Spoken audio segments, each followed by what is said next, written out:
Et donc merci Thierry Montoriol, parce que le roi chocolat, quel roi, quel morceau de choix. On va présenter le personnage tout de suite, je vais vous laisser faire. Et ma première question, ça va être de dire comment avez-vous rencontré ce personnage? Pourquoi vous êtes-vous intéressé au créateur de Banania? C'est une histoire de famille. Ce bonhomme, c'est mon arrière-grand-père. Et on en parlait beaucoup dans sa famille, comme un personnage qui avait beaucoup ébloui, qui avait été immensément riche, qui avait été une sorte de palais au Vésinet, qui était connu jusqu'au Paris, qui avait monté devant plus des grands artistes, qui était copain avec Caruso, avec Saint-Saëns, comme ça. Il éblouissait tout le monde. Parti aussi en dirigeable avec Gaby Morlaix au-dessus de Versailles. Ça fascinait beaucoup dans la famille. Mais en revanche, l'enfant que j'étais, quand on voulait en savoir plus, c'était rideau. Les volets se fermaient. Ce qui était arrivé avant, mystère, et surtout ce qui est arrivé après aura fermé. Un enfant, c'est comme un journaliste que je suis devenu ensuite. Comment dire ça? Quand on approche avec l'histoire et qu'ensuite on tire le volet, on se dit que derrière le volet, il doit y avoir un drame, on se demande lequel. Et je voyais bien que dans la famille, il y avait une sorte de honte qui traînait. Et quand il y a honte, on se dit voilà, il peut y avoir trois explications possibles. Disons, la première, c'est soit c'est ignoble et on se demande comment, soit c'est honteux, on se demande pourquoi, soit c'est dangereux, on se demande pour qui. J'ai cherché ça pendant 10 ou 15 ans, sans en chercher beaucoup, hein, j'étais mon métier par ailleurs. Et puis, j'ai fini un jour par trouver des carnets dans un déménagement. J'ai vite compris que c'était des grès de reportage. J'ai vite compris que personne ne les avait lus avant moi. Et en les lisant, j'ai eu l'image que c'était une écriture très petite. Quand on le fait quand on est à l'étranger et qu'on n'a pas 10 000 tonnes de papier sous la main, que ça correspondait à ce que j'avais entendu et qu'on voulait me cacher quand j'étais petit. Et donc je tombe sur ce bonhomme-là, et plus je lis, plus je découvre, plus je trouve que c'est une histoire extraordinaire, d'autant plus que je la découvre que ce type est assez proche de moi. Donc Thierry Montoriol, si vous voulez le faire travailler sur un sujet, cachez-lui, mettez-le derrière un volet, il ouvrira les volets, et il démarrera. Alors on va démarrer, je disais l'aventure, pourquoi? Parce que le personnage ne s'appelle pas, son prénom logiquement c'est Pierre, hein, c'est ça, je ne me trompe pas, Pierre Lardet. Là, on va le prénommer Victor, et Victor va embarquer sur un bateau pour aller en Amérique, en Argentine exactement, pour, je ne me trompe pas, c'est bien l'Argentine, hein, pour l'inauguration d'un opéra. Colonne. Ça s'appelle Colonne. Voilà. Vous saurez tout. C'est aussi connu là-bas que la Scala. Et c'est Caruso qui va chanter pour faire l'inauguration. Donc il part là-bas en tant que journaliste lyrique. Et ça ne va pas se passer exactement comme prévu.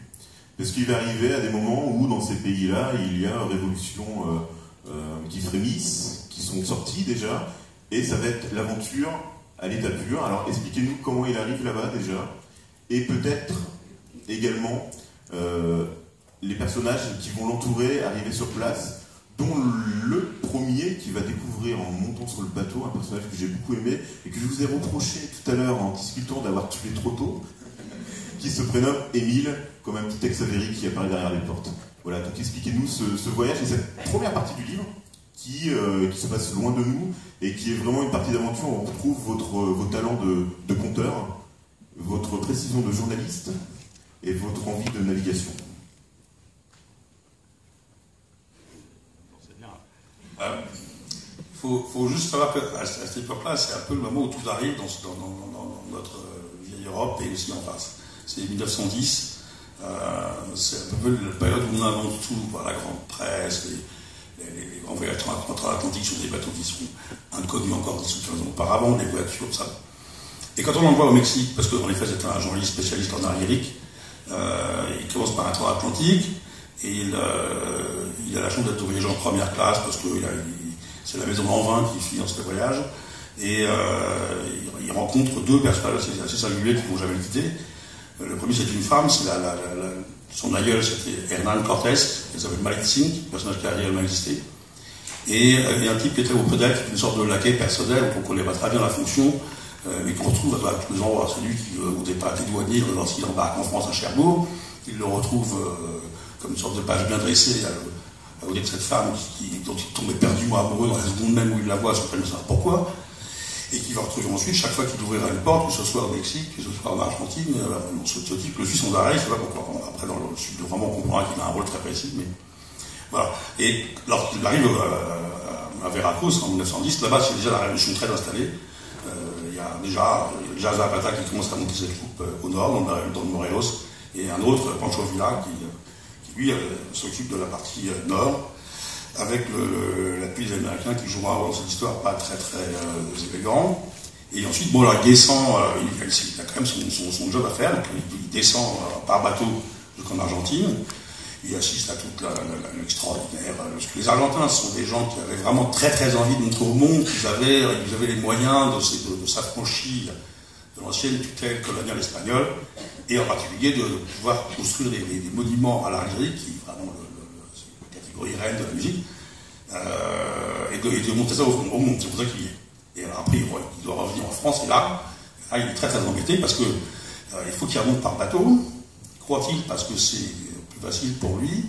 Donc là, la voiture qu'on lui avait donnée, qui est une Cadillac, alors pas celle que vous connaissez, à l'époque, une Cadillac, c'est un compromis entre une Toulouse à gazon et un tracteur, hein, c'est vraiment tout ça. Ça roule à 45 km maximum. Et donc il se fait débarquer avec sa Cadillac dans une région proche de la frontière du passé, au Nicaragua, et là il est irrémédiablement bloqué par tous les partis tout le monde se tire dessus. C'était une période très trouble à cette époque-là, 1910, 1911. Et donc là, il est bloqué dans ce village. Parce que c'est un fond, les partis se multiplient, commencent tous à être armés partout, et notamment à cause de lui, ça il n'en sait encore rien. Parce que ces femmes qu'il rencontre sont en général des agents, très bien placés, et leur vrai métier c'est de nourrir les factions rivales. Donc je continue sur la première partie. Ouais, en la première partie, on va dire qu'il est dans ce village, il est bloqué, voilà. Et il va découvrir quelque chose, en plus d'être marié. Alors, il arrive dans ce village, ils n'ont peut-être pas vu un Européen depuis 1000 ans. Enfin, c'est le village, c'est des Indiens qui sont très éloignés de tout. Ils vivent très chichement au bord de ce lac, c'est des gens très pauvres. Ils ont été chassés de leur terre depuis déjà des décennies. Mais lui, il arrive, c'est un hôte de marque, pour différentes raisons. Il y a une histoire une de ses femmes pour le protéger, qu'il puisse traverser, il confie à une sorte d'idole. Bon. Et les Indiens vont voir ça va beaucoup les surprendre, et en plus il arrive avec une voiture, un chauffeur, tout ça, jamais vu une bagnole de leur vie. Et donc ils sont là comme ça, et on veut l'honorer. Et d'abord on commence par l'inviter à dîner, il faut faire un seul repas par jour, et pour l'honorer, on lui donne ce qu'il y a de mieux. Et ce qui va arriver, alors ça il en parle dans son carnet, c'est assez glaçant. Quand il le goûte, il croit qu'il va mourir. On essaie de le tuer, quoi. Il explose, il est tout rouge. C'est de l'iguane farci fardi avec des fourmis, enfin un truc épouvantable. Et ça, il dit, terminé plus jamais, quoi. Il met 2 jours à survivre. Et puis alors après, comme le classique, le nom qu'on donne au chef du village, est un peu effrayé de voir que son présent n'a pas. Il veut absolument se garantir de ce personnage qu'il croit très puissant. Et il lui offre sa fille en mariage. Et il lui dit, voilà, donc il en prend 3, il en a 13. C'est une coutume très habituelle dans ces pays-là. Hein. La Maltine, Cortés Occasion, avait été donnée comme esclave à Hernán Cortés. Bon. Et alors, il prend tous les 3 et il dit choisissez. Victor dit non, pas question, je choisis pas. Le chef ne prend pas de grand, il va prendre les 3. Voilà. Ils sont tous les mariés avec les 3 vannes d'un coup. Et bien l'homme lui a pris parce que il n'était plus question qu'il touche à la nourriture qu'on donnait aux hôtes de marque. Pendant 1 mois et demi où il est bloqué là-bas, il ne mangera que ce qu'on leur donne à elle, c'est-à-dire ce qu'on donne aux gens qui ne sont pas exactement des inutiles, si vous voulez, mais ceux qui ne sont pas des bras. C'est-à-dire les femmes, les enfants en bas âge, les adolescents, eux ils sont au champ, mais les convalescents. Des gens qui ne sont pas des bras. Et eux, ils se nourrissent de ce breuvage qu'il va découvrir, qui est un mélange de cacao, de banane pilée, et de malt, de sucre et d'eau. Et ça lui suffit très bien. Et pendant 1 mois et demi, il va se sortira. Et comme ça, il est tranquille. Je vous l'avais dit, hein, c'est un compteur. Alors le problème du compteur, c'est de pouvoir passer la seconde partie du livre. Je vais être prévenu, Thierry, c'est comme ça. La seconde partie du livre, voilà, on finit l'aventure, on va dire l'aventure dans les pays un petit peu éloignés, pour passer à l'aventure économique, l'aventure humaine, et il va créer la société Banania en rentrant. Alors je suis court, parce qu'on va être obligé de le faire. Ça c'est la deuxième partie, dans un Paris qui se réveille après la guerre, mais pendant la guerre il a un coup de génie. Et ce coup de génie c'est quoi, Thierry Montoriol? C'est que justement, ce breuvage, il va l'amener à quel endroit? Il va prendre des... Je me demandais où est-ce que vous voulez dire. Ouais, ça j'ai bien vu. C'est d'ailleurs, j'aurais bien voulu vous parler des deux femmes qui étaient une amoureuse de lui et l'autre, lui, amoureux d'elle, parce que ce sont des personnages réellement étonnants, des femmes vraiment fantastiques. Oui, alors, il était... La guerre éclate, donc ça, c'est un grand patriote, mais c'est encore un journaliste assez ordinaire, finalement. Il habite à Courbevoie, une baraque tout à fait normale. Et mais son journal est un journal qui devient ultra antisémite, monarchiste ultra. Bon, ça ne convient pas du tout. Il décide de quitter la rédaction et puis pendant 1 an et demi, il tourne en rond, il ne sait pas très bien quoi faire. Et il se met à faire son truc, là, il essaie de reproduire cette espèce de potage indien, on ne sait pas encore si c'est un dessert ou un potage, donc ça lui plaît beaucoup. Il hésite, il tâtonne, et il finit par trouver quelque chose. Ses enfants qui commencent à devenir un peu mondains font des goûters sur goûter, ça plaît à tout le quartier, puis finalement il nourrit à toute la rue, puis toute la ville, et puis au bout d'un moment, sa remise à vélo, c'est devenu une sorte de petite usine avec un entrepôt derrière. Et il fabrique une petite manufacture, pas plus que ça, et Banania arrive et crée comme ça. Au départ, c'est un truc assez simple, ça marche gentiment, ça l'occupe, mais enfin, c'est pas vraiment une activité industrielle. Et puis, comme il veut s'engager, on lui refuse ce qui est trop vieux, on lui dit mon vieux, t'as 40 ans, c'est rien du tout. Et voilà, donc non, ça il est très énervé, il finit par essayer d'obtenir, quand il apprend dans un journal de ses confrères que les troupes sur le front sont très mal nourries. Alors là, il se dit, tiens, mais voilà. Donc il va au ministère des Armées rue de Rennes et il essaye de leur dire, voilà, moi je peux vous filer 14 wagons remplis à bord, et vous allez voir ça, et vous m'envoyez là-haut, là, et la première fois on l'envoie au plot, on lui dit, mais non, on s'en fout de votre truc, on a des munitions, on doit transporter.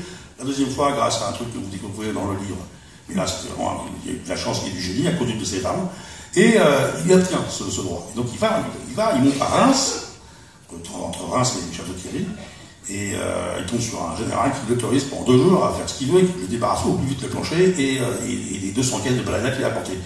Il va tout distribuer, et à partir de là, quand il va rentrer après en France, d'abord il va rencontrer ce grand noir symbolique dont on a entendu tellement parler, le vrai nom est Bandélé, et qui servira d'icône pour l'affiche, et qui engagera ensuite dans son entreprise quand il a été démobilisé.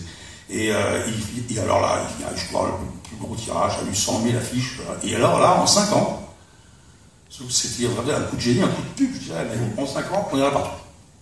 Je suis désolé, c'est mon tour. C'était déjà un quart d'heure. C'est la folie, hein. Ça passe très vite avec vous. Hein. Juste un dernier mot pour vous dire que ça, c'est l'ascension. La dernière partie, c'est la dégringolade suite à une entourloupe financière assez énorme. Vous l'avez compris, il y a énormément d'anecdotes. Donc j'ai été surpris, moi, quand j'ai accueilli tout à l'heure Thierry Montoriol, je lui ai dit, mais en rigolant un petit peu, c'est quoi toutes ces inventions? Et il m'a dit que c'était 95%, c'est ça? 95% de réalité, peut-être plus. 99%. Et là, on se dit que des personnages réels ont débordé très largement du cadre de la fiction, et c'est tout à fait incroyable. Vous lui rendez un bel hommage, mais à toute une période également, et un bel hommage aussi au travail de journaliste. Donc bravo, merci beaucoup Thierry Montoriol, et j'aurais bien aimé qu'on continue un peu, mais voilà, on va se faire engueuler. Voilà. Je vais pas me faire engueuler, bon.